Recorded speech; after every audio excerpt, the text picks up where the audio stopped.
अनाथ बच्चे ने मांगी सिर्फ एक रोटी, करोड़पति दंपति ने जो दिया, सुनकर सब रो पड़े। नमस्कार दोस्तों, मैं हूं आपका दोस्त विवेक वर्मा और वर्मा स्टोरीज में आज मैं जो कहानी आपके लिए लेकर आया हूं, वह इंसानियत, किस्मत और ईश्वर के उस अजीब खेल की कहानी है जिसे समझना हमारे बस में नहीं है। दुनिया में एक तरफ वो लोग हैं जो छप्पन भोग खाने के बाद आधी थाली कूड़े में फेंक देते हैं, और दूसरी तरफ वो मासूम हैं जिनके लिए एक सूखी रोटी ही उनका पूरा स्वर्ग होती है। आज की कहानी सिर्फ एक कहानी नहीं है, बल्कि हमारे समाज के मुंह पर एक ऐसा तमाचा है जो आपको यह सोचने पर मजबूर कर देगा कि असली दौलत तिजोरियों में नहीं, बल्कि एक धड़कते हुए दिल में होती है। दिल थाम कर बैठिएगा, क्योंकि आज आपके आंसू रुकने वाले नहीं हैं। यह कहानी है शहर के सबसे बड़े उद्योगपति सिद्धार्थ और उनकी पत्नी देवयानी की। सिद्धार्थ के पास वो सब कुछ था जिसे पाने का सपना एक आम इंसान पूरी जिंदगी देखता है। शहर के बीचों बीच उनका एक महल जैसा घर था, बाहर खड़ी लंबी लंबी आलीशान गाड़ियां थीं, और उनके बैंक खातों में इतने पैसे थे कि उनकी 7 पुश्तें बिना कुछ किए बैठकर खा सकती थीं। लेकिन बंद दरवाजों के पीछे इस करोड़पति दंपति की जिंदगी एक श्मशान की तरह सूनी थी। शादी के 15 साल बीत जाने के बाद भी देवयानी की कोख सूनी थी।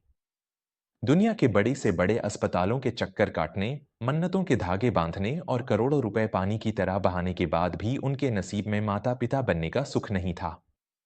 एक औरत के लिए दुनिया का सबसे बड़ा ताना उसका बांझ कहलाना होता है, और देवयानी यह दर्द हर रोज चुपचाप पीती थी।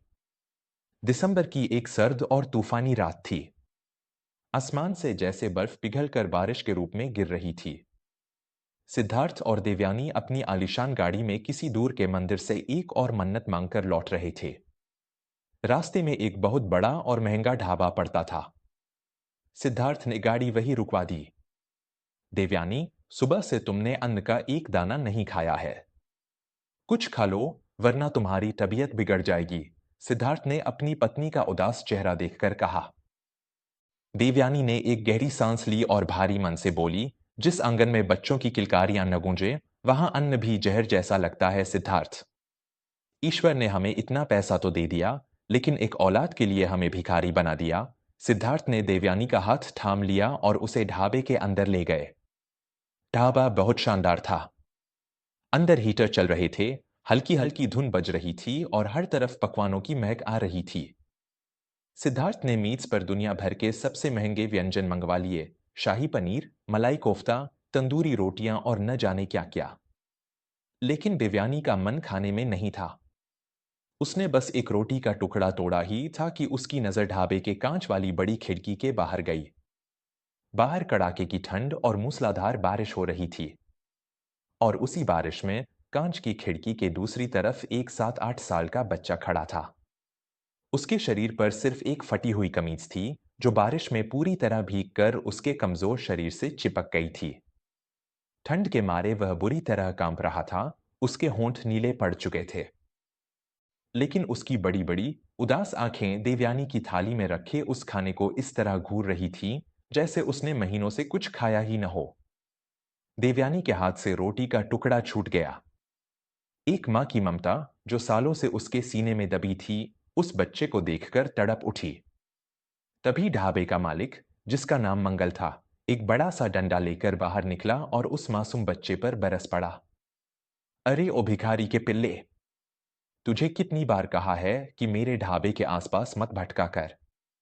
तेरे गंदे कपड़ों और तेरी शक्ल को देखकर मेरे बड़े बड़े ग्राहक भाग जाते हैं। चल भाग यहां से। मंगल ने उस बच्चे को एक जोरदार लात मारी। वह कमजोर बच्चा कीचड़ में जा गिरा। उसके घुटनों से खून रिसने लगा, लेकिन वह रोया नहीं। वह बस कांपते हुए खड़ा हुआ और वापस पीछे हटने लगा। यह सब देखकर देवयानी की चीख निकल गई। सिद्धार्थ, रोकिए उसे। वह उस मासूम को क्यों मार रहा है? देवयानी अपनी कुर्सी छोड़कर पागलों की तरह बाहर बारिश में भाग खड़ी हुई। सिद्धार्थ भी उसके पीछे पीछे भागे। देवयानी ने जाकर मंगल का हाथ पकड़ लिया। शर्म नहीं आती तुम्हें? एक तो यह बच्चा बारिश में कांप रहा है, ऊपर से तुम इसे जानवरों की तरह पीट रहे हो, देवयानी गुस्से से चिल्लाई। मंगल सिद्धार्थ को पहचानता था। वह हड़बड़ाते हुए हाथ जोड़कर बोला, अरे मेम साहब, आप क्यों इस कीचड़ में आ गईं? यह अनाथ बच्चा है। इसका नाम शिवा है। यह रोज यहाँ आकर खड़ा हो जाता है। यह सिर्फ चोरी करने की फिराक में रहता है। आप लोग अंदर बैठिए। देवयानी ने मंगल को अनदेखा किया और कीचड़ में सने हुए उस बच्चे शिवा के पास घुटनों के बल बैठ गई। उसने अपनी महंगी रेशमी शॉल उतारी और उस भीगते हुए बच्चे को ओढ़ा दी। बेटा, तुम्हें चोट तो नहीं लगी? तुम रो क्यों नहीं रहे? तुम्हें बहुत भूख लगी है ना? चलो, मेरे साथ अंदर चलो। मैं तुम्हें जो चाहोगे वो खिलाऊंगी। देवयानी ने उस बच्चे के गाल सहलाते हुए बहुत प्यार से कहा। लेकिन शिवा ने देवयानी के हाथ से वह शॉल हटा दी। उसकी आंखों में एक अजीब सा स्वाभिमान था। मुझे आपके ढाबे का खाना नहीं चाहिए मेम साहब। और नहीं, मैं कोई चोर हूं। शिवा की आवाज ठंड से कांप रही थी, लेकिन उसमें एक दृढ़ता थी। सिद्धार्थ ने आगे बढ़कर अपनी जेब से 500 का एक कड़कड़ाता हुआ नोट निकाला और शिवा की तरफ बढ़ा दिया। यह लो बेटा। इससे जाकर कुछ अच्छा सा खरीद कर खा लेना। शिवा ने उस नोट की तरफ देखा तक नहीं। उसने पीछे ढाबे के कचरे के डिब्बे की तरफ इशारा किया, जहां कुछ लोग अपनी आधी खाई हुई थालियां फेंक रहे थे। मुझे आपके पैसे नहीं चाहिए साहब। मुझे बस वो एक सूखी रोटी दे दीजिए जो वो आदमी अभी कचरे में फेंक कर गया है। शिवा की इस बात ने सिद्धार्थ और देवयानी दोनों को सन्न कर दिया। एक भूखा अनाथ बच्चा जिसे 500 रुपए मिल रहे हों, वह कचरे में फेंकी गई एक जूठी रोटी मांग रहा था। क्यों बेटा?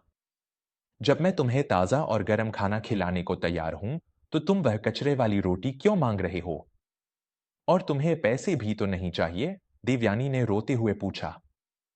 शिवा ने अपनी भीगी हुई आंखें उठाईं और जो जवाब दिया, उसने उस करोड़पति दंपति की दुनिया हिलाकर रख दी। मीम साहब, जब मैं भीख के पैसे लेकर जाता हूं, तो बड़े लड़के मुझे पीट कर वो पैसे छीन लेते हैं। और अगर मैं अच्छा और गर्म खाना लेकर जाऊंगा, तो गली के कुत्ते मेरे पीछे पड़ जाएंगे। लेकिन एक जूठी और सूखी रोटी को कोई नहीं छीनता। मेरी 3 साल की छोटी बहन गौरी कल से भूखी है। उसे बहुत तेज बुखार है। अगर आज मैंने उसे कुछ नहीं खिलाया, तो वह मर जाएगी। मुझे बस वो एक रोटी दे दीजिए। यह सुनते ही देवयानी फूट फूट कर रोने लगी। सिद्धार्थ, जो बड़े बड़े व्यापारिक घाटे सहकर भी कभी नहीं रोए थे, आज उनकी आंखों से भी आंसुओं की धारा बह निकली। एक 7 साल का बच्चा जो खुद भूख से मर रहा था, वह अपनी छोटी बहन के लिए कचरे की रोटी मांग रहा था। कहाँ है तुम्हारी बहन? सिद्धार्थ का गला भर आया था। शिवा ने दूर हाईवे के किनारे एक अंधेरे पुल की तरफ इशारा किया। देवयानी ने बिना एक पल सोचे शिवा का हाथ पकड़ा। चलो, हमें अपनी बहन के पास ले चलो। सिद्धार्थ और देवयानी उस बच्चे के साथ अपनी करोड़ों की गाड़ी छोड़कर पैदल ही उस भयानक बारिश में पुल की तरफ चल पड़े। जब वे पुल के नीचे पहुंचे, तो वहां का नजारा देखकर उनकी रूह कांप गई। वहां कुछ फटी हुई बोरियों और पन्नियों को जोड़कर एक छोटा सा तंबू बनाया गया था। उस तंबू के अंदर सीलन और कीचड़ के बीच एक 3 साल की बच्ची एक पुराने फटे हुए स्वेटर में लिपटी पड़ी थी। वह ठंड और बुखार से बुरी तरह तप रही थी और बेहोशी की हालत में थी। शिवा दौड़कर अपनी बहन के पास गया और उसे गले से लगा लिया। गौरी, उठ जा मेरी बहना। देख, मैं तेरे लिए खाना लाया हूं। तू रो मत, तेरा भैया आ गया है। शिवा ने अपनी कमीज के अंदर छुपाकर रखी हुई एक सूखी रोटी निकाली जो उसने कहीं से ढूंढी थी, और उसके टुकड़े करके अपनी बेहोश बहन के मुंह में डालने लगा। देवयानी से यह दृश्य और नहीं देखा गया। वह दौड़कर उस तंबू में गई और उस कीचड़ से सनी हुई बच्ची को अपने सीने से लगा लिया। सिद्धार्थ, गाड़ी निकालिए। इसे अभी इसी वक्त अस्पताल ले जाना होगा। देवयानी चीखी।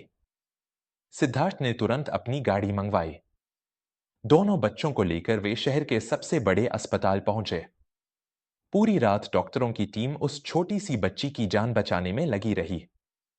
देवयानी पूरी रात मंदिर के सामने हाथ जोड़कर रोती रही और सिद्धार्थ उस 7 साल के शिवा को अपने सीने से लगाए बैठे रहे। अगली सुबह जब डॉक्टर बाहर आए, तो उन्होंने मुस्कुराते हुए कहा, आप लोगों ने बिल्कुल सही वक्त पर बच्ची को यहां पहुंचा दिया सिद्धार्थ जी। अब वह खतरे से बाहर है। भूख और ठंड की वजह से उसकी जान जा सकती थी, लेकिन अब वह ठीक है, यह सुनते ही देवयानी दौड़कर कमरे में गई। छोटी गोरी अब होश में थी। शिवा अपनी बहन के सिरहाने बैठा उसे प्यार से निहार रहा था। देवयानी ने शिवा के माथे को चूमा और फूट फूट कर रोते हुए बोली, मुझे माफ कर दे मेरे बच्चे। हम लोग महलों में बैठकर सोचते थे कि भगवान ने हमारे साथ कितना अन्याय किया है। लेकिन हमें क्या पता था कि भगवान ने हमें इतना पैसा इसलिए दिया था क्योंकि हमारे बच्चे इस पुल के नीचे हमारा इंतजार कर रहे थे। सिद्धार्थ कमरे में आए। उन्होंने अपने दोनों हाथ जोड़कर शिवा से कहा, बेटा, मेरे पास दुनिया की सारी दौलत है, लेकिन मैं एक गरीब और अभागा इंसान हूं। तुमने कल मुझसे एक रोटी मांगी थी। क्या आज तुम मुझे पिता कहकर पुकारकर इस गरीब को दुनिया का सबसे अमीर इंसान बना दोगे? शिवा की आंखों से आंसू छलक पड़े। वह कभी उस करोड़पति आदमी को देखता, तो कभी अपनी बहन को। उसने दौड़कर सिद्धार्थ के पैर छू लिए। सिद्धार्थ ने उसे उठाकर अपने सीने से लगा लिया। उसी दिन सिद्धार्थ और देवयानी ने सारे कानूनी कागजात तैयार करवाए और शिवा और गौरी को हमेशा के लिए गोद ले लिया। जब वे दोनों बच्चे सिद्धार्थ की उस आलीशान गाड़ी में बैठकर उस महल जैसे घर में पहुंचे, तो देवयानी ने उनकी आरती उतारी। जिस घर में 15 सालों से सिर्फ एक खामोशी और मातम पसरा रहता था, आज वहां बच्चों की हंसी गूंज रही थी। देवयानी को अब समझ आ गया था कि भगवान ने उसे मां बनने का सुख क्यों नहीं दिया था। क्योंकि अगर वह खुद किसी बच्चे को जन्म देती, तो शायद शिवा और गौरी जैसे मासूम अनाथ बच्चे उसी पुल के नीचे तड़प तड़प कर दम तोड़ देते। भगवान ने देवयानी की कोख सूनी रखकर उसे एक नहीं, बल्कि दो दो बच्चों की मां बनने का वो गौरव दिया, जो किस्मत वालों को ही मिलता है। दोस्तों, यह कहानी हमें बताती है कि परिवार सिर्फ खून के रिश्तों से नहीं बनता। परिवार बनता है प्यार से, दर्द बांटने से और इंसानियत से। हम मंदिरों में जाकर पत्थरों पर लाखों का दूध और 56 भोग चढ़ा देते हैं, लेकिन अगर उसी मंदिर के बाहर बैठा कोई भूखा बच्चा हमारी आंखों में नहीं चुभता, तो हमारी सारी पूजा व्यर्थ है। असली भगवान उन मासूमों की मुस्कान में बसता है। अगर आपने आज के इस एपिसोड से कुछ भी महसूस किया हो, तो किसी जरूरतमंद की मदद जरूर कीजिएगा। क्या पता, आपकी दी हुई एक रोटी किसी की पूरी जिंदगी बदल दे। मैं, विवेक वर्मा, आज भारी दिल लेकिन एक उम्मीद के साथ आपसे विदा लेता हूं। अगर यह कहानी आपके दिल तक पहुंची हो, तो इसे अपने दोस्तों और परिवार के साथ जरूर साझा करें और वर्मा स्टोरीज को अपना प्यार देते रहें। मिलते हैं अगली कहानी में, तब तक अपना और अपनों का बहुत सारा ख्याल रखें। धन्यवाद।